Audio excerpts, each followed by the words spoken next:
So you've come here for the truth. Well, we've got the truth and nothing but the truth. Here are your hosts, Robert A. Bianchi and David J. Bruno. Welcome to Nothing But the Truth podcast with your hosts, Bob Bianchi and Dave Bruno. This is going to be a special one, Dave, because we always say two New Jersey lawyers talking about mindset, but it's not just two New Jersey lawyers. We got another New Jersey peep, if you will, as a guest here, which we always don't get, but it's extra special. Who we got? Kara James, and she is a licensed professional counselor. She's also the chief operating officer, business-wise, of her company, Wellness Counseling. And I'll tell you what, this is a special one for me because it really does cross two of my communities, the drug and addiction community, mental health. Mm-hmm. I am a board member of NJPN. I've been that since 2016. And then the wrestling community too. So while she's got so much great stuff she's putting out, her son, Jaden James, Del Barton wrestler, number one in the country probably at his weight class, going to Penn State, the number one team in college next year. And then another son that's running back for Notre Dame. So we could talk so much about what you do here at Wellness Counseling, but you know what? You've made such an impact through your children that you have so much value to give. It's such a pleasure to have you, Kara. Thank you. Thank you so much for having me. Absolutely. So what exactly, what I'm looking at is a wellness counselor? So we are a group therapy practice, and we have 3 locations, Ramsey, Montclair, and Hoboken.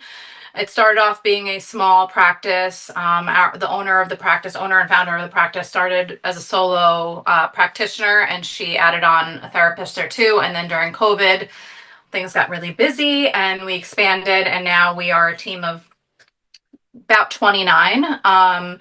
So we have mostly that is made up of clinicians, but we have a few interns, high school and graduate interns, admin, care coordinators, people that are all doing all of the back end, really important stuff.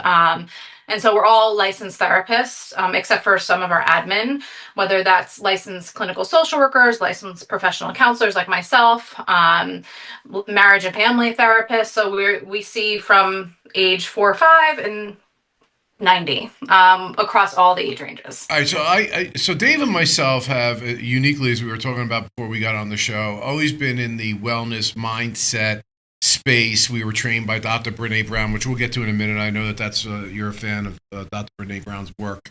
But, sometimes in my field, like we were saying before, we are very big as criminal defense lawyers at making sure our clients are using this opportunity, as negative as it may be, as being a thing where I'm constantly saying to them that you'll look back in 5 years from now and you won't want to have gone through it.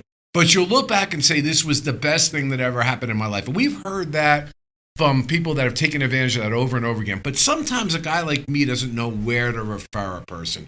Does this person need addiction counseling? Does this person need psychotherapy? Does this person need a psychiatrist? And now you're in the wellness space. So tell me, where do you fit in all of that? Maybe all aspects. I don't know. I would say that we see clients that are fairly high functioning. So they may have some substance use background, trauma, and all of the things that you typically hear somebody may be coming to therapy for: anxiety, depression, a whole host of challenges, couples therapy, family therapy. And we're really well trained in referring out when needed, right? If somebody's substance use disorder or is maybe more than we think that we can manage, or they just need more. If there's a severe, eating disorder, things like that. So we often will see clients, and we're really good at doing that sort of diagnostic assessment in the beginning to determine if we're the right fit. And so there's levels of care, as you guys know, right? There's inpatient and outpatient and partial care and all of those sort of levels. And we fit in sort of that more like 1 time a week, maybe 2 times per week therapy for 53 to 60 minutes. Somebody who that is like doing okay in their day-to-day lives and sort of maintaining, but needs some extra help. Dave, it's amazing. All the years I've been doing this as a lawyer, with all the sophistication with computers and all the networking that we do and all the social media platforms, I don't think a lot of lawyers know where to turn. Yeah. When they're trying to themselves do what you're doing, Kara, what you're literally doing, the triaging that lawyers many times find that they're trying to do. Yeah. Something that's really important to us or me is like creating a wider network for that reason. So we're working right now on something called Wellness Counseling Network to branch out beyond therapists, so that people have resources. They have a vetted referral database that is specific to various different sort of needs or maybe diagnoses. Whether that's lawyers, whether that's doctors, whether that's your acupuncturist, doesn't matter, that we're kind of forming this network where we can share tools and resources and referrals. Sounds like a chief operating officer over there thinking about business development and expansion. So that's so important. I think that's a good take for not only lawyers and in your industry, but many, right?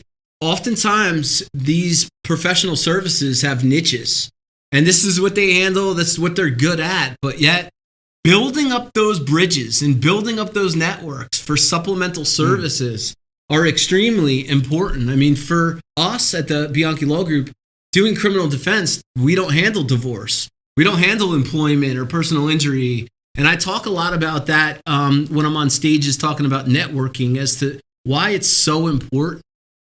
And it's interesting, too, you wear the COO hat as well. Not just a therapist in the groups and helping people individually, but how did you sort of migrate into like the organizational operation officer as well? So no matter where I've sort of worked, it's always been really important for me to use my brain in a different way. While I love the clinical side of things and seeing clients, for me to keep going and stay passionate and sort of avoid the quote unquote burnout is to kind of do other things. So I started just kind of helping with some things business wise around the practice, and it just continued to sort of take off. And now I'm in the role of COO, and really that's mostly what I do. I only see a few clients on a Wednesday. And most of my time, all the rest of my time is related to being the chief operating officer of the practice. With 3 locations, lots of clinicians, lots of clients, branching out and diversifying our services and being more connected to the community. It takes up a lot of time, and I really, really, really love it. I think you're going to find this to be, it's funny. I just found myself today having a conversation with a mutual friend of ours that you're in the next mature stage. We talk about the growth of business, and in the legal community, sometimes that's looked at askance. Well, you're a profession, you're not a business. And Dave knows he knows the story of me. My whole point of view changed during COVID. And when somebody made this comment, the more eyeballs that are on your firm and the great work you're doing, the more people you can help. And by you not marketing and advertising your services, all they're doing is going to someone else online who is less qualified than you are. And that was like a big, I don't know, maybe it's so obvious to me now, but it was such an epiphany to me at the time. And when you're talking about your story, I'm just thinking about that. Like, if you got a really good thing, you could be a great therapist. But if you want more clients and to help more people, then you've got to scale your business. Talk to me about that. 100%. I think that you actually made a really good point, because I think sometimes when you're like in some sort of helping profession, you're kind of like taught to not maybe do some of that other stuff, that marketing, sort of that sales of what you're doing. I talk about that a lot with our therapists. As we are all ethical professionals, there's still sort of like a sales piece to what you do. One, so that you can educate people on the benefits of how we can help you. And 2, so that you can continue to, branch out and reach larger populations, right? And so we do that in various different ways, whether that's sometimes we offer a free group, right? One, because it works 2 ways, right? It works on the business end of things.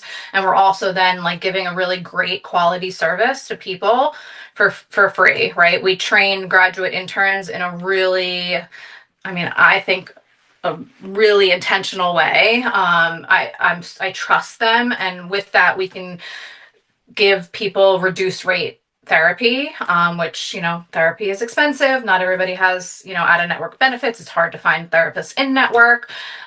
So continuing to do that is really important, and also helping other practice owners and leaders, right? That's a part of what we're doing too, is teaching people how to get their business to a place where they feel really good about it. It's authentic to them, their values, how they want to treat their clients, whatever their niche may be, right? And expanding upon that. Yeah, unreal. I mean, I see we're so aligned in this manner. Professional services, and you're offering therapy, we're offering representation, but I think the values too and the common thread going through are very similar in both our practices. Yeah, something you just said a moment ago struck me. Speaking extemporaneously now, which is probably not a wise thing to do on tape, but or what do we call tape anymore? There's no tape on digits when we're talking on digits. No, but I mean, you touched on something. I'm really impressed with this, that you're trained. Like, this is how I look at about what we do. We meet 3 days a week for an hour and a half or more with the entire team, Dave, myself, everyone from stem to stern, as they say. And we go over our clients' cases and we go over issues. And the reasons that we do that is, of course, more minds are better when we're collectively dealing with things. But there's also different experiential levels that people and perspectives bring to the table. And we're very proud of that. But one of the conundrums that you kind of just talked about is, I fear that by bringing on less experienced people, even though they're being trained by us, monitored by us, which I don't think anybody monitors their staff like we do. At least that's how I feel. Still, I worry about somebody saying, well, you know what? You went and gave a lesser experienced person to this person, to the client, and that client had a bad result. When I know in my heart, the client would have been left with no alternative than to be in a worse environment. I know there's a run-on. With another lawyer who has no safety net, doesn't have a team, doesn't have an operation, doesn't have our policy procedures, ability to be able to reach out, but I'm unnerved by doing it. Tell me about it. You must have feel the same kind of pain. I mean, we run into similar challenges, right? Whether it's somebody we're offering maybe an associate or even a provisionally licensed therapist to somebody, and they're like, oh, I want somebody more experienced. And we kind of explain to them why there might be a benefit of, seeing that therapist. They still may be a really quality fit. It doesn't mean that the service that they're receiving or the clinical impression that they're receiving is watered down. We often actually just tell them that, like, they get actually double the amount of training. So whereas you might want that sort of experienced person, now you're getting somebody who's getting supervision from multiple people. They're required to do additional training. And we often explain to people what that looks like, right? What we like, sort of our wellness way, and how we sort of approach how we mentor and train and teach our clinicians while they're doing their clinical work. Whether that's through, like you said, weekly meetings, group supervision, we have case consultation meetings. We do a lot of things to make sure that, and it's a value of ours, right? Our quality of care and service being exceptional at all times, and that doesn't change from the most senior clinician to a provisionally licensed clinician. So I think it's just having the right language and really explaining that to people and letting people experience those people. Right? It's like, people always surprise you when you start to talk to them, right? Like, you might have this perception of somebody or read what their credentials on paper, but then when you start talking to them, you're like, oh, okay, well, maybe this person can get my situation, or maybe they can help me navigate this, current situation I am, whether that's in the legal system or from a mental health perspective. So I think for us at our practice is like really teaching our admin to have those conversations with people, so that they can kind of allow them to see it from a different lens. Time for a break? Yeah. It is time for a break, Bob. I'll tell you what, I want to get into wellness on the other side. Right. We're in crisis as the community of lawyers. And big time, Bob and I are both on stages giving TED Talks in this area. Let's hit a little attorney wellness on the other side of the video. All right, we're going to take a break here, Nothing But the Truth podcast. And as Dave Bruno says, we will do wellness on the other end. I assure you that is coming. We'll be right back. At the Bianchi Law Group, our team of former prosecutors and certified criminal trial attorneys specialize in criminal defense and domestic violence cases. When you need a law firm with courage, compassion, and the commitment to fight for you, call the Bianchi Law Group today. Welcome back to Nothing But the Truth podcast. Dave, I believe when we left, you said you wanted to talk about wellness. Oh, without a doubt. Kara, listen, I am chair of membership of the State Bar Association.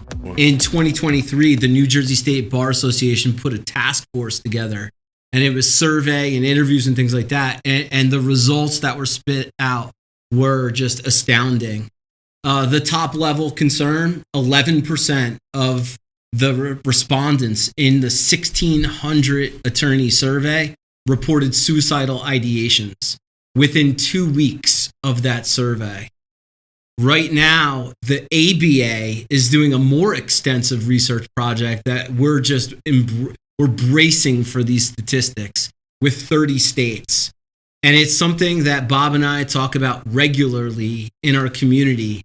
And I boil it down to three main factors. And that is, we are handling everybody's problems while navigating our own. It's an adversarial process where we're fighting against each other and the judge's pressures with scheduling. And then number three, I think, is a universal problem, which is distractions with social media and all the things that just bombard us on a daily basis with the abundance of information. So you probably deal with professionals similarly. I wonder what you think about this crisis and how we could give messages and techniques and strategies to attorneys and similar professions that are dealing with these problems. I could think of my brain's going in 500 different ways. So I think the numbers don't shock me. I've worked with a lot of professionals who are in high pressure jobs, right? Whether that's, working at Sloan Kettering and you're working with cancer patients all the time, right? Emergency room doctors, neuroscientists, all people, right, who have are in really intense situations. And I always say to them, I'm like, wow, you really need a therapist, like on the floor with you in the emergency room, right? Like the ability to sort of debrief, I think is essential, right? Even for, I don't know what the day-to-day function looks like in a law firm, right? I haven't worked in a law firm, but what does it look like to debrief for it to be okay to kind of take a break and sort of, yes, do you have meetings and do you walk through clients every day? But what does it look like to be like, okay, what is the transference that's happening here? Like this client is really challenging, or their situation, right? They have a lot of trauma, right? And so we kind of absorb that a little bit. I don't know if either of you have read the book, The Body Keeps the Score. So it's a great book. You should definitely look into it, but it speaks to, right, people's trauma and where that's stored in the body. But there's vicarious trauma that happens in plain sight every day, right? You could be sitting in a beautiful office in your suit and kind of experience that just in the experiences of the people that you're trying to help and work with every day, to your point, Dave. So I think normalizing what that looks like. I also really think it's important that more industries, businesses, companies, small and big, have like wellness initiatives, right? Whether that looks like, instead of taking lunch, why don't you go on to your virtual therapy session, today, or, sort of normalizing some of that, I think is really, really important, in these sort of, job experiences that are very layered in conjunction with what you're saying, right? Like life is stressful. Like we're living in a really high stress. So we're always exposed to so much. I talked with my clients a lot about, there's simple techniques, but it's like, how do you bookend your day, right? Like, how do you start and finish your day? And I talk about that with the people at work. I love little productivity hacks and sort of ways in which, you just set yourself up for success. And that's really simple, but that is really important. Social media usage, all of that stuff. It's like, how do you protect your brain, your time, especially on the back end, I think, so that you can show up like as a healthy of a person as possible, but also like an employee or, a leader in your whatever position you have. I just want to say that, listening to you, the lawyers in particular, or maybe it's other professions too, there is such a type A stoicism and allergic resistance to admitting that you've got a problem. There is this, I am in control. So I've been doing mindset lecturing for over 13 years formally and before that. And lawyers are the only group of people that you speak to about joyfulness practices and some of the stuff that you talked about, how to live your life, discipline, habits that look back at you as if stone, you're looking at stone. There's no reaction. There's no tee-hee, ha-ha. And yet in other groups, people are very reactive. You ask if anybody has a question, nobody wants to participate. Yet afterwards, I can't count how many DMs I've gotten, text messages and emails thanking me, and that how, it's really helped. So you got that. That's part one that I'd like you to address. Part two, please tell me if I'm onto something or not. I believe before we start getting into anything about practices and habits, and I think we have a bigger, more foundational problem. I think the problem is nobody knows who they are, what they want to do, what their meaning in life is, and what they can do in service of other people.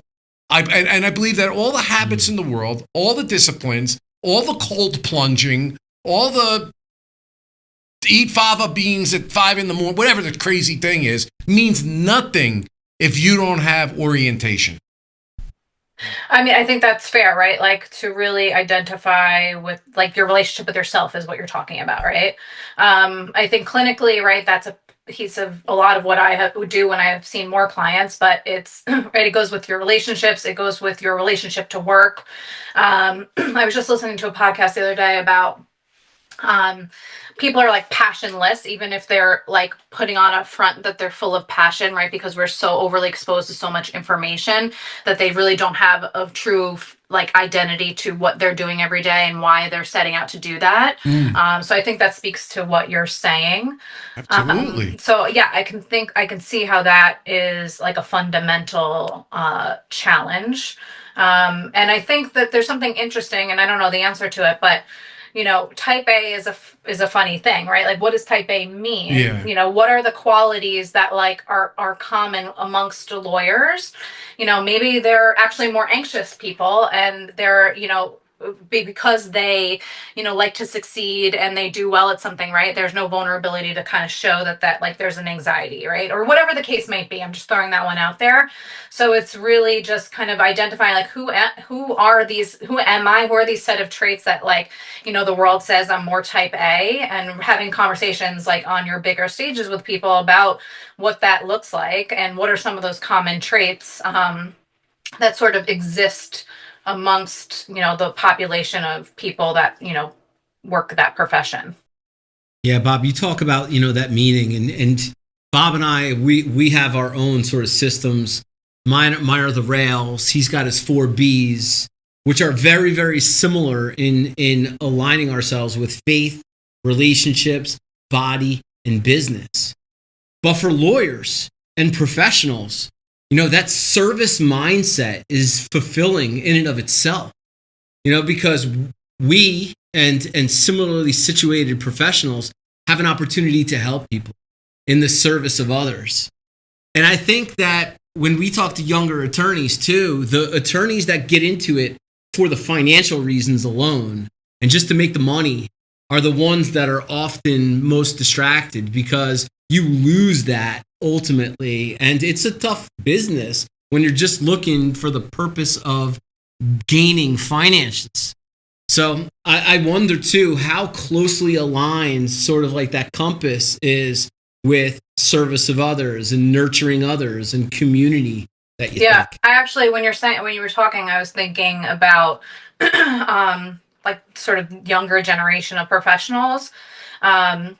What I find is sort of the lack of experience and exposure, right? So like life lived, and whether that's, in service of others or just having a challenging job situation, right? That sort of, and their goal is just have like a really good job, right? And sort of this title and this position, and sort of, sometimes that that is like counterproductive to their ability to connect to the bigger meaning of things and what they're doing, I think. And I find with some of like the newer, greener professionals that are coming into the fields. But this is what I'm saying. You got there is no. I work with a lot of younger people. I'm an EMT. I work in a volunteer rescue squad. They're all wonderful. The people that are there. All right. My TEDx talk was what we call the deathbed confession of an EMT. It specifically dealt with end-of-life experiences where I have listened to people, as we're transporting them for treatment or whatever, talk about how their life was meaningless, how they wish they had loved more, how they wish they had not done the things that people told them that they couldn't do. I mean, this had such an impact on me as a teenager that it formulated in my mind that I need to know what I want to be, what I want to do, and the impact on the world I want to make, because I recognized very early on I will end. There is no doubt in my mind, and I'm not disabused of that idea. But I really believe, I think everybody thinks this way, but I really do believe people are just randomly and chaotically going through their lives without a purpose or a mission. To Dave's point, people are doing things for the money. I've done things for jobs that I've had, like the prosecutor's job.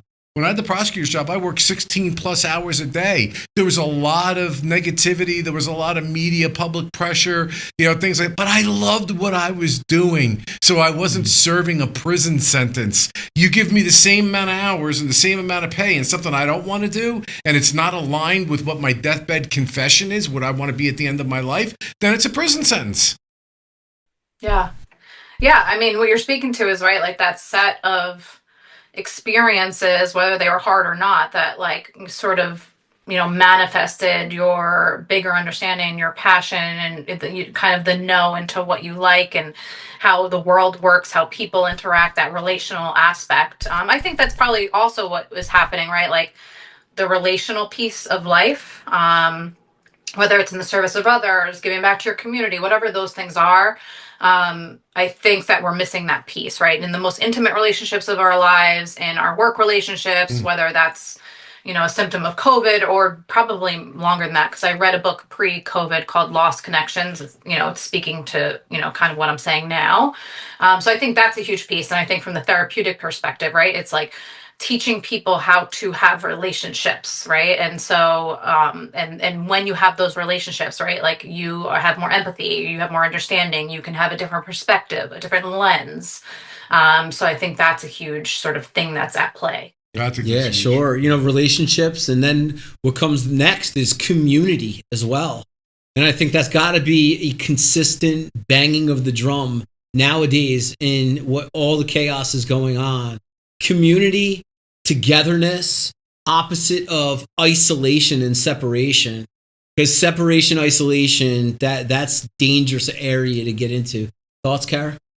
Yeah, I think we have to expand outside. I mean, outside of our bubbles, right? I think as a parent, for me, that's always been something that's been important to me. Is like my boys, having exposure beyond just like our little cozy world. I think that's really, really important. And then also work, right? Like sometimes it's like pulling teeth, getting people to do things like that are beyond the day to day in community. But every time that they do, right, they feel really good about it. They feel really aligned to whatever's happening. So I think that is essential and, character building. Well, Kara, listen, we got to have you back. Yeah. We're allowed to say, by the way, so before, if you're to be offended alert, by the way, I'd like to talk to you about that one day too, about the political correct. We got our Jersey girl with us here, our New Jersey girl. All right. I don't mean that negatively, pejoratively. I just mean that's what we say it here in Jersey. You're close by to us. Where can people find you? You can find me at Wellness Counseling, so www.wellnesscounselingbc.com. All of our information is there, my own personal information. I'm happy to always help people, whether, somebody's in need of mental health services or connection in terms of, anything related to business, coaching, advice, and guidance, anything related to parenting, I'm always happy to help with also. All right. Well, Kara, we appreciate that. We're definitely going to have you back. And Dave, where can final words? They find us, right? I mean, where can you find Nothing But the Truth? We are at nothingbutthetruthpodcast.com. We are filming video with Kara today.